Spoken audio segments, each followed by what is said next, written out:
ಬೇಸಿಗೆಯಲ್ಲಿ ದಿನದಿಂದ ದಿನಕ್ಕೆ ಬಿಸಿಲಿನ ತಾಪಮಾನ ಹೆಚ್ಚುತ್ತಾ ಇದೆ. ಇದರ ನಡುವೆ ಜನಗಳು ಹೇಗೋ ಸಂಭಾಳಿಸ್ಕೊಂಡು ಜೀವನವನ್ನು ನಡೆಸ್ತಾರೆ. ಆದರೆ ಜಾನುವಾರುಗಳಿಗೆ ಮೇವು ನೀರಿನ ಕೊರತೆ ಈ ಒಂದು ಬೇಸಿಗೆಯಲ್ಲಿ ಕಾಡುತ್ತೆ. ಸೊ ಈ ರೀತಿಯಾಗಿ ಪಾವಗಡದ ಸುತ್ತಮುತ್ತ ಏನು ಜಾನುವಾರುಗಳಿಗೆ ಮೇವಿನ ಸಮಸ್ಯೆ ಆಗಬಾರ್ದು ಅನ್ನುವಂಥ ಹಿನ್ನೆಲೆಯಲ್ಲಿ ಪ್ರತಿ ವರ್ಷ ರಾಮಕೃಷ್ಣ ಸೇವಾಶ್ರಮದ ಶ್ರೀ ಜಪಾನಂದ ಸ್ವಾಮೀಜಿಗಳು ಮೇವನ್ನು ಉಚಿತವಾಗಿ ವಿತರಣೆಯನ್ನು ಮಾಡ್ಕೊಂಡು ಬರ್ತಾ ಇದ್ದಾರೆ. ಪ್ರತಿ ವರ್ಷವೂ ಕೂಡ ಅಂದರೆ ಕಳೆದ 3-4 ವರ್ಷಗಳಿಂದ ಮಾಡ್ತಾ ಇದ್ದಾರೆ. ಸೊ ಈ ಬಗ್ಗೆ ಮಾತಾಡಲಿಕ್ಕೆ ನಮ್ಮ ಜೊತೆ ಜಪಾನಂದ ಶ್ರೀಗಳಿದ್ದಾರೆ, ಅವ್ರನ್ನೇ ಮಾತಾಡಿಸ್ತಾನೆ. ಸ್ವಾಮೀಜಿ, ಈ ಕಾರ್ಯ ನಿರಂತರವಾಗಿ ನಡೀತಾ ಇದೆ, ಎಲ್ಲಿಂದ ಶುರು ಮಾಡಿದ್ದು ಇದನ್ನು, ಅದ್ರ ಬಗ್ಗೆ? ನಾನು ಬೆಂಗಳೂರು ರಾಮಕೃಷ್ಣ ಆಶ್ರಮದ ಆಫೀಸಲ್ಲಿ ಕೆಲಸ ಮಾಡ್ತಾಯಿದ್ದೆ. 1986ನೇ ಇಸ್ವಿನಲ್ಲಿ ರಾಮಕೃಷ್ಣ ಹೆಗಡೆಯವರು ನನ್ನನ್ನು ಮತ್ತು ವಿಶ್ವೇಶ್ವರ ತೀರ್ಥರನ್ನ ಅಂದರೆ ಪೇಜಾವರ ಶ್ರೀಗಳನ್ನ ಇಬ್ಬರನ್ನು ಕಾಂಟ್ಯಾಕ್ಟ್ ಮಾಡಿದ್ರು. ನಾನು ಮೊದಲಿಂದನೂ ಸ್ವಲ್ಪ ಈ ಗ್ರಾಮ ಸೇವೆ, ಗ್ರಾಮದ ಕೆಲಸದಲ್ಲಿ ಇದ್ದೆ. ಆಮೇಲೆ ಅಲ್ಲಿ ಹೇಳಿದ್ರು ರಾಮಕೃಷ್ಣ ಹೆಗಡೆಯವರು, ಆಗ ಅವರು ಮುಖ್ಯಮಂತ್ರಿಗಳಾಗಿದ್ದರು.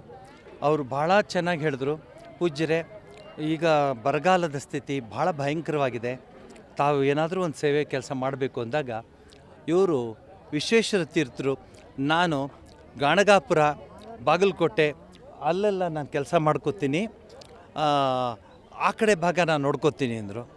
ರಾಮಕೃಷ್ಣ ಹೆಗಡೆಯವರು ನನ್ನನ್ನು ನೋಡಿದ್ರು. ನಾನು ಹೇಳಿದೆ, ತಾವೆಲ್ಲಿ ಹೇಳ್ತಿರೋ ಅಲ್ಲಿ ಮಾಡ್ತೀನಿ, ನಾನು ಸ್ವಾಮಿ ವಿವೇಕಾನಂದರ ಸೈನಿಕ, ನೀವು ಎಲ್ಲಿ ಹೇಳಿದ್ರು ಅಲ್ಲಿ ಮಾಡ್ತೀನಿ ಅಂದೆ. ಆವಾಗ ಪ್ರಪ್ರಥಮ ಬಾರಿಗೆ ನನಗೆ ಪಾವಗಡಕ್ಕೆ ಕಳಿಸ್ಕೊಟ್ಟವರೇ ರಾಮಕೃಷ್ಣ ಹೆಗಡೆಯವರು. ಅನೇಕ ಸಹಾಯ ಮಾಡಿ ಕಳಿಸ್ಕೊಟ್ರು. ಇಲ್ಲಿ ಬಂದು ನೋಡಿದೆ, ಕೇವಲ 200 ಕಿಲೋಮೀಟ್ರ್ ದೂರ ಬೆಂಗಳೂರಿಂದ.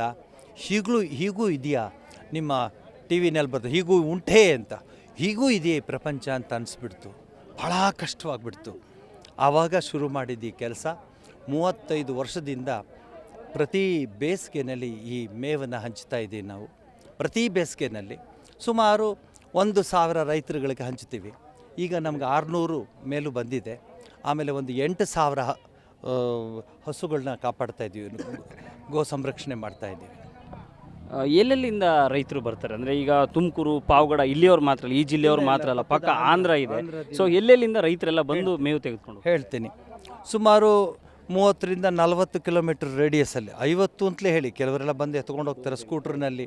ಏಕೆಂದರೆ ಅವ್ರಿಗೇನು ಪ್ರಯಾರಿಟಿ ಅಂದರೆ ಅವರ ಹಸುಗಳನ್ನ ಬದುಕಿಸ್ಬೇಕು, ಅವರ ಹಸುಗಳು ಸಾಯಬಾರ್ದು ಅನ್ನೋದು ಒಂದು ನಮ್ಮ ದೇಶದ ಸಂಸ್ಕೃತಿ, ಅದು ಗೋರಕ್ಷಣೆ, ಗೋ ಸಂರಕ್ಷಣೆ.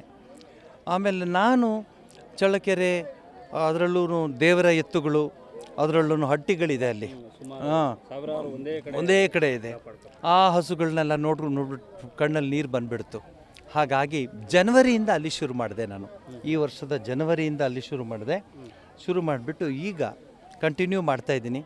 ದಿವಸಕ್ಕೆ 15 ಲೋಡ್ ಅಲ್ಲಿಗೆ ಹೋಗುತ್ತೆ, ಇಲ್ಲಿಗೆ ಒಂದು 12 ಲೋಡು 10 ಲೋಡ್ ಬರುತ್ತೆ. ಭಾಳ ಕಷ್ಟವಾದ ಕೆಲಸ, ನಿಜ ಹೇಳ್ತೀನಿ. ಕೆಲಸ ತೊಗೊಂಬಿಡ್ತೀವಿ ನಾವು, ಆದರೆ ಸನ್ಯಾಸಿಗಳು, ವಿವೇಕಾನಂದರ ಅನುಯಾಯಿಗಳು, ನಾವು ಬಿಡಲಿಕ್ಕಾಗಲ್ಲ. ಎಷ್ಟು ಕಷ್ಟ ಬಂದರೂ ಈ ಕೆಲಸ ನಾವು ಕೈಯಲ್ಲಿ ಮಾಡ್ಕೊಂಡು ಹೋಗ್ತೀವಿ. ಈಗಂತೂ ನೀವೇ ನೋಡಿದ್ದೀರಾ, ಈ ಬಿಸಿಲಲ್ಲಿ ಬೆಳಗ್ಗೆ 7 ಗಂಟೆಗೆ ಬಂದು ಕೂತ್ಕೋತಾರೆ, ಒಂದು 50 kgನೋ 30 kgನೋ ಹುಲ್ಲು ತೊಗೊಂಡು ಹೋಗೋಕ್ಕೆ. ರೈತನ ಮನಸ್ಸು ಅವನ ಹಸುಗಳ ಮೇಲೆ, ಅವನ ಎತ್ತುಗಳ ಮೇಲೆ, ನಮ್ಮ ಮನಸ್ಸು ರೈತನ ಮೇಲೆ. ಅವನು ಚೆನ್ನಾಗಿದ್ದರೆ ನಾವು ಚೆನ್ನಾಗಿದ್ದೀವ ಅಂತ ಭಾವನೆ. ಇದೊಂಥರ ಇಬ್ರಿಗೂ ಪರಸ್ಪರ ಭಾವ ಇದೆ, ನಡ್ಕೊಂಡು ಹೋಗ್ತಾ ಇದೆ ಈ ಕೆಲಸ. ನೋಡಿ, ಆಂಧ್ರ ಗಡಿ ಭಾಗ ಇರೋದ್ರಿಂದ ರೊಪ್ಪ ಮತ್ತು ಗೊರಸ್ಮಾವು ಮತ್ತು ಪಲ್ವಳ್ಳಿ, ಹೀಗೆ ನಾನಾ ರೀತಿ ಹಳ್ಳಿಗಳಿಂದ ಬರ್ತಾರೆ. ಈಗ ಇವತ್ತಿನ ಲೆಕ್ಕದ ಪ್ರಕಾರ 600 ಜನಕ್ಕೆ ಬಂದಿದ್ವಿ ನಾವು. 600 ಜನ ಬರ್ತಾ ಇದ್ದಾರೆ, ತೊಗೊಂಡು ಹೋಗ್ತಾರೆ. ಸೈಕಲಲ್ಲಿ ತೊಗೊಂಡು ಹೋಗ್ತಾರೆ, ಆಟೋದಲ್ಲಿ ತೊಗೊಂಡು ಹೋಗ್ತಾರೆ, ಗಾಡಿಗಳಲ್ಲಿ ಒಟ್ಟಿಗೆ ತೊಗೊಂಡು ಹೋಗ್ತಾರೆ, ತಲೆ ಮೇಲೆ ಹೊತ್ಕೊಂಡು ಹೋಗ್ತಾರೆ. ನೋಡಿ, ಅದನ್ನು ಹೆಂಗೆ ಎತ್ಕೊಂಡು ಹೋಗೋಕ್ಕಾಗತ್ತೆ? ಆದರೆ ಅವ್ರಿಗೆ ವಿಧಿ ಇಲ್ಲ, ತೊಗೊಂಡು ಹೋಗ್ಬೇಕು ತಲೆ ಮೇಲೆ. ಈಗ ರೈತರಿಗೆ ಯಾವ ರೀತಿಯಾಗಿ ಕೊಡ್ತೀರಾ? ಪ್ರತಿದಿನ ಕೊಡೋದಾ, ಅಥವಾ ದಿನ ಬಿಟ್ಟು ದಿನ ಕೊಡೋದಾ, ಅಥವಾ ಅವ್ರಿಗೆ ಕೊಡ್ಲಿಕ್ಕೆ ಏನಾದರೂ ಒಂದು? ನಾವು ಕಾರ್ಡ್ ಮಾಡಿದ್ದೀವಿ. ಕಾರ್ಡ್ ಮಾಡಿ ಭಾಳ ಚೆನ್ನಾಗಿ ನಾವು, ಯಾಕೆಂದರೆ ಇನ್ಫೋಸಿಸ್ಸು ಮತ್ತು ಸುಧಾಮೂರ್ತಿ ಅಮ್ಮ ಅವ್ರ ಜೊತೆ ಅವ್ರ ಹತ್ರ ಎಲ್ಲ ನಾವು ಕೆಲಸ ಮಾಡ್ತಿರೋದ್ರಿಂದ ಸಿಸ್ಟಮ್ ಇರುತ್ತೆ. ಸಿಸ್ಟಮ್ ಪ್ರಕಾರ ನಾವು ರೇಷನ್ ಕಾರ್ಡ್ ಥರ ಫಾರ್ಡರ್ ಕಾರ್ಡ್ ಅಂತ ಮಾಡ್ತೀವಿ. ಸುಮಾರು 1,000 ಜನಕ್ಕೆ ಇದನ್ನು ಹಂಚ್ತೀವಿ. ಫೋಟೋ ಇರುತ್ತೆ, ಅವನ ಹತ್ರ ಎಷ್ಟು ಹಸು ಇದೆ ಅಂತ ಹೇಳ್ತಾನೆ. ಇಲ್ಲಿ 4 ಅಂತ ಬರ್ದೇನೆ. ಮತ್ತು ಇದು ಮೇಯ್ನ್ ರಿಜಿಸ್ಟ್ರಲ್ಲಿ ಎಂಟ್ರಾಗುತ್ತೆ. ಆಮೇಲೆ ಇವತ್ತು ಸಾಯಂಕಾಲ ಇವರೆಲ್ರಿಗೂ ಕೊಟ್ಟಿರೋದೆಲ್ಲ ಎಂಟ್ರಾಗುತ್ತೆ. ತುಂಬ ಸಿಸ್ಟಮ್ಯಾಟಿಕ್. ಅದಕ್ಕೆ ನಾವು 35 ವರ್ಷ ಮಾಡಲಿಕ್ಕೆ ಸಾಧ್ಯ. 1 ದಿವಸ 2 ದಿವಸದ ಕೆಲಸ ಅಲ್ಲ. ಯಾಕೆ ನಾವು ಕಂಟಿನ್ಯೂಟಿ ಇದೆ ಅಂದರೆ perfection, dedication, commitment. Above all we take this as a service of god in human beings, in animals. ಅಲ್ಲ, ಈಗ ಬೇಸಿಗೆ ನೀರಿಗೂ ಕೂಡ ಪ್ರಾಬ್ಲಮ್ ಇದೆ. ಈ ಪಾವಗಡದಲ್ಲಿ ಈ ಸರಿ ಸ್ವಲ್ಪ ನೀರಿನ ಅಷ್ಟೊಂದು ಸಮಸ್ಯೆ ಆಗ್ತಾ ಇಲ್ಲ. ಆದರೆ ಬೇಸಿಗೆ ಇರೋದ್ರಿಂದ ಮೇವು ಸಿಗ್ತಾ ಇಲ್ಲ. ಈ ಬೇರೆ ಬೇರೆ ಕೆಲಸಗಳ ಜೊತೆ ಇದನ್ನು ಹೆಂಗೆ ನಿಭಾಯಿಸ್ತಾ ಇದ್ದೀರಾ ನೀವು? ಒಂದು ಅಲ್ಲ, ನನಗನ್ಸುತ್ತೆ ಮನಸ್ಸಿದ್ರೆ ಮಹಾದೇವ, ಮಾಡಬೇಕು ಅಂತ ನನಗೆ ಮನಸ್ಸು ಬರುತ್ತೆ. ಎಷ್ಟೋ ಜನ ಸನ್ಯಾಸಿಗಳು ನನಗೆ ಹೇಳ್ತಾರೆ, ಯಾಕೆ ಇಷ್ಟು ಕಷ್ಟಪಡ್ತೀಯ, ಬಿಟ್ಬಿಡು, ಅವ್ರು ನೋಡ್ಕೋತಾರೆ, ಸರ್ಕಾರ ನೋಡ್ಕೊಳ್ಳೋದು ಬಿಟ್ಬಿಡು ಅಂತ. ನನ್ನ ಹೃದಯ ಒಪ್ಪಲ್ಲ. ಅವ್ರು ಬಂದು ನನ್ನ ಹತ್ರ ಕಣ್ಣೀರು ಹಾಕ್ಕೊಂಡ್ರೆ ನಾನೇನಿಲ್ಲ ಅಂತ ಹೇಳೋಕ್ಕಾಗತ್ತೆ. ಅಥವಾ ನಾನೇ ಕಣ್ಣಾರೆ ನೋಡಿದ್ದೀನಲ್ಲ, ಚಳ್ಳಕೆರೆಗಳಲ್ಲಿ ನಿಮಗೆ ಕೆಲವರಿಗೆಲ್ಲ ಭಾಳ ಚೆನ್ನಾಗಿ ಗೊತ್ತಲ್ಲ ವಿಚಾರ. ಹೋಗೋದು ಹಸು ಹೋಗುತ್ತೆ, ಬರುವಾಗ ಹೆಣವಾಗಿ ಬರುತ್ತೆ. ಅದನ್ನೇ ಎತ್ಕೊಂಬರೋಕೆ ಅವನ ಕೈಲೂ ಆಗಲ್ಲ, ಅಲ್ಲೇ ಬಿಟ್ಬಿಡ್ತಾನೆ. ಕಾಡು ಪ್ರಾಣಿಗಳು ತಿನ್ಕೊಂಡ್ಬಿಡುತ್ತೆ. ವಿಚಿತ್ರವಾಗಿದೆ, ಭಯಂಕರ ಬಿಸಿಲು. ಈ ಸಂದರ್ಭದಲ್ಲಿ ಮಾನ್ಯ ಸರ್ಕಾರ, ಆಡಳಿತ ಜೊತೆ ನಿಂತ್ಕೋಬೇಕು, ಈ ರೈತರ ಜೊತೆ ನಿಂತ್ಕೋಬೇಕು. ಆಗಲೇ ಈ ರೈತರಿಗೆ ಒಂದು ಶಕ್ತಿ ಬರುತ್ತೆ, ಈ ರೈತರಿಗೊಂದು ಧೈರ್ಯ ಬರುತ್ತೆ. ಇಲ್ದರೆ ನಾವೇನು ಎಲ್ಲ ಹಾಲೂ ನಂದಿನಿಲಿ ಬಂದ್ಬಿಡುತ್ತಾ? ರೈತರಿಗೆ ನಂದಿನಿಗೆ ಹಾಲು ಹೋಗೋದೇ ರೈತರಿಂದ, ರೈತರೇ ಕೊಡಬೇಕಲ್ಲ, ಅದೆಲ್ಲ ಆಕಾಶದಿಂದ ಬರುತ್ತಾ? ಬಟ್ ನಾವು ರೈತರನ್ನ ಬಿಟ್ಬಿಟ್ಟಿದ್ದೀವಿ. ಈಗ ಪಾವಗಡ ತಗೋಕೆ ನೀವು ಹೇಳಿದ್ರಿ, ಈಗ 30,000 ಎಕರೆ ಹೊಟ್ಟೋಯ್ತು. 30,000 ಎಕರೆ ಹೊಟ್ಟೋಯ್ತು. ಕಡಲೆಕಾಯಿ ಶೇಂಗಾ ಬೆಳೀತಾಯಿದ್ರು. ತಿರುಮಣಿ ಅಲ್ಲೆಲ್ಲ ಬಾ ಸ್ವಾಮಿ ಶೇಂಗಾ ತೊಗೊಂತ ಹೇಳೋರು. ಎಲ್ಲಿ ಹೋಯ್ತು ಈಗ ಅವೆಲ್ಲ? ಈಗ ನನಗೆ ಹೊಟ್ಟೆ ಹಸು ಅಂದರೆ ಅಲ್ಲಿ ಹೋಗ್ಬಿಟ್ಟು ಹಣ 2 ವೈರ್ ಹಾಕಿ ಕರೆಂಟ್ ಕೊಡು ಅಂತ ಕೇಳಲ್ಲ. ಊಟ ತಾನೇ ನಾ ಕೇಳೋದು, ಮುದ್ದೆ ತಾನೇ ಕೇಳೋದು, ಹಿಟ್ಟು ತಾನೇ ಕೇಳೋದು. ನಾವು ಇದನ್ನು ಅರ್ಥ ಮಾಡ್ಕೋಬೇಕು. ತಪ್ಪಂತ ಹೇಳಲ್ಲ, ಬಟ್ ನಾವಿಲ್ಲಿ ಎಡುತ್ತಾ ಇದ್ದೀವಿ. ಅಮೇರಿಕದ ಕೊಲರೆಡೋ ಮರುಭೂಮಿನಲ್ಲಿ ಇದು ಸೋಲಾರ್ ಪಾರ್ಕ್ಗಳು ಮಾಡಿದ್ದಾರೆ. ಚೈನಾದಲ್ಲಿ ಮರುಭೂಮಿಗಳಲ್ಲೇ ಸೋಲಾರ್ ಪಾರ್ಕ್ ಮಾಡಿದ್ದಾರೆ. ನಮ್ಮ ದೇಶದಲ್ಲೇ ಫಲವತ್ತಾದ ಭೂಮಿನಲ್ಲಿ ಪಾಪ ರೈತನಿಗೆ ಒಂದಿಷ್ಟು ಹಣ ತೋರಿಸ್ಬಿಟ್ಟು ನಾವು ಹೀಗೆ ಮಾಡ್ತೀವಿ. ಇದು ನನಗೆ ತುಂಬ ನೋವಿದೆ. ಯಾಕೆಂದರೆ ನಾನು ಇಲ್ಲಿ ನೋಡಿದ್ದೀನಿ, ಸುಖವಾಗಿದ್ದ ರೈತರುಗಳು ನೋಡಿದ್ದೀನಿ. ಮನೆ ಮುಂದೆ ರಾಶಿ ರಾಶಿ ಕಡಲೆಕಾಯಿ ಹಾಕ್ಕೊಂಡಿರೋ ರೈತರುಗಳನ್ನ ನೋಡಿದ್ದೀನಿ. ಇವತ್ತು ಎಲ್ಲಿದೆ ಆ ರೈತನೇ? ಆ ಸೋಲಾರ್ ಪಾರ್ಕಲ್ಲಿ ಕಸ ಗುಡಿಸ್ಕೊಂಡು ಕೆಲಸ ಮಾಡ್ತಾಯಿದ್ದಾನೆ. ಅವನೇ ಓನರು, ಆ ಭೂಮಿ ಓನರು, ಬಟ್ ಅವನಿಗೇನು ಇಲ್ಲ. ಇದು ಇಂಪೈರ್ಮೆಂಟ್ ಅಲ್ವಾ? ಇದು ಭಾಳ ವಿಚಿತ್ರ ಅನಿಸಲ್ವಾ? ಬಟ್ ಏನು ಮಾಡ್ತೀರಾ? ರೈತರುಗಳು ಎಚ್ಚೆತ್ಕೋಬೇಕಾಗಿತ್ತು. ನಾನು ಸೋಲಾರ್ ಪಾರ್ಕ್ ವಿರುದ್ಧ ಮಾತಾಡ್ತಿಲ್ಲ, ನಾನು ಮಾತಾಡ್ತಿರೋದು ಎಲ್ಲಿ ಮಾಡಬೇಕು ಅಂತ. ಥಾರ್ ಮರುಭೂಮಿಗೆ ಹೋಗಿ ಮಾಡಿ, ಎಷ್ಟು ಎಕರೆ ಬೇಕಾದ್ರೂ ಸಿಗುತ್ತೆ. ಇಲ್ಲಿ ಫಲವತ್ತಾದ ಭೂಮಿ ಅದು. ಪಾವಗಡದಲ್ಲಿ, ತಿರುಮಣಿಲಿ ಅಲ್ಲೆಲ್ಲ ಹಸಿರು ಇತ್ತು. ಗುಬಚ್ಚಿಗಳು, ಮತ್ತು ಎಂಥದ್ದು ಏನು ಅಳಿಲುಗಳು, ಪಕ್ಷಿಗಳು, ಪ್ರಾಣಿಗಳು. ಇವತ್ತು ಗುಬಚ್ಚಿನೇ ನೋಡೋಕ್ಕಾಗ್ತಿಲ್ಲ, ಕಾಗೆಗಳು ನೋಡೋಕ್ಕಾಗ್ತಿಲ್ಲ, ಪ್ರಾಣಿಗಳು ನೋಡೋಕ್ಕಾಗ್ತಿಲ್ಲ. ಏನು ಮಾಡ್ತೀರಾ ಅಲ್ಲಿ? ಭಯಂಕರ ಬಯಲು.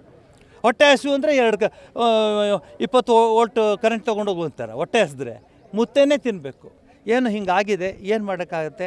ನನ್ನ ಕೈಲಿ, ನನ್ನ ದೇಶ, ಈ ಭೂಮಿ ನಂದು, ಈ ಭೂಮಿ ತಾಯಿ ನನ್ನವಳು, ನನ್ನ ಸೇವೆ ಈ ಭೂಮಿಗೆ ಸಲ್ಲಿ. ಸ್ವಾಮಿ ವಿವೇಕಾನಂದ ಹೇಳಿದಂಗೆ ನವಭಾರತ ನಿರ್ಮಾಣ ಮಾಡೋದಕ್ಕೆ ನಂದೊಂದು ಅಳಿಲ್ ಸೇವೆ ಅಂತ ಮಾಡಿಕೊಂಡಿದ್ದೆ. ಮೇವಿನ ಜೊತೆ ಬೇಸಿಗೆನಲ್ಲಿ ಛತ್ರಿ ವಿತರಣೆ ಈ ಥರದ್ದು ಕೂಡ ಮಾಡ್ತಾ ಇದ್ದಾರೆ, ಅದು ಕೂಡ ಪ್ರಾರಂಭ ಆಗಿದೆ. ಹೌದು, ಛತ್ರಿಗಳ ವಿತರಣೆ ಮಾಡ್ತೀವಿ. ಬೀದಿ ಬದಿ ವ್ಯಾಪಾರಿಗಳಿಗೆ ನೀರು ಕೊಡ್ತೀವಿ.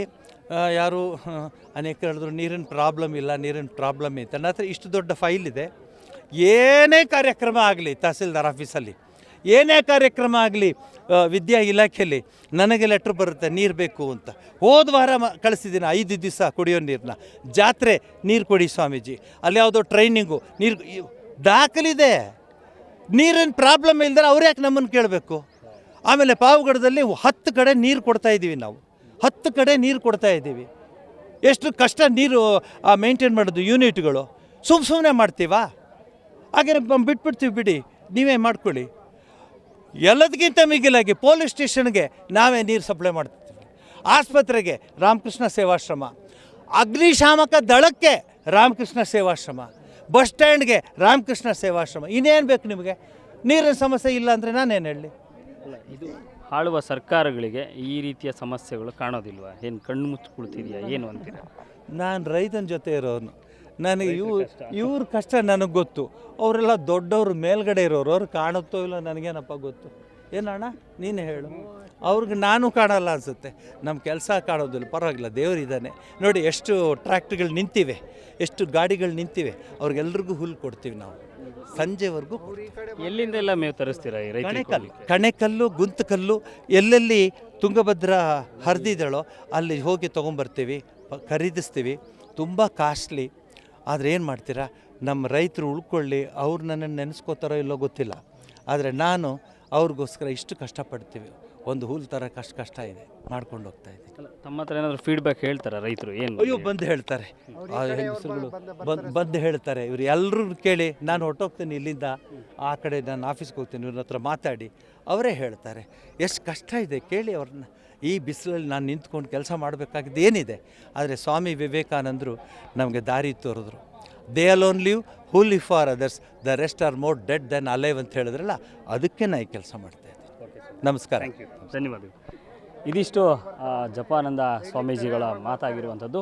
ಏನು ಪ್ರತಿ ವರ್ಷದಂತೆ ನಾನು ರೈತರ ಕಷ್ಟವನ್ನು ನೋಡಿದ್ದೀನಿ, ಹಾಗಾಗಿ ರೈತರಿಗೆ ಏನು ಬೇಕು, ಅವರ ಜಾನುವಾರುಗಳನ್ನು ಉಳಿಸಲಿಕ್ಕೆ ಮೇವಿನ ಅಗತ್ಯತೆ ಇದೆ, ಅದನ್ನು ಕೊಡಿಸುವಂಥ ಕೆಲಸವನ್ನು ನಾನು ನಿರಂತರವಾಗಿ ಮಾಡ್ತೀನಿ. ಸಾಧ್ಯವಾದರೆ ಸರ್ಕಾರ ಕೂಡ ಈ ರೀತಿಯ ಕೆಲಸಗಳನ್ನು ಮಾಡಬೇಕು ಅನ್ನುವಂಥದ್ದು. ಮಧು ಇಂಗಳದಾಳ್, ನ್ಯೂಸ್ ಫಸ್ಟ್, ತುಮಕೂರು.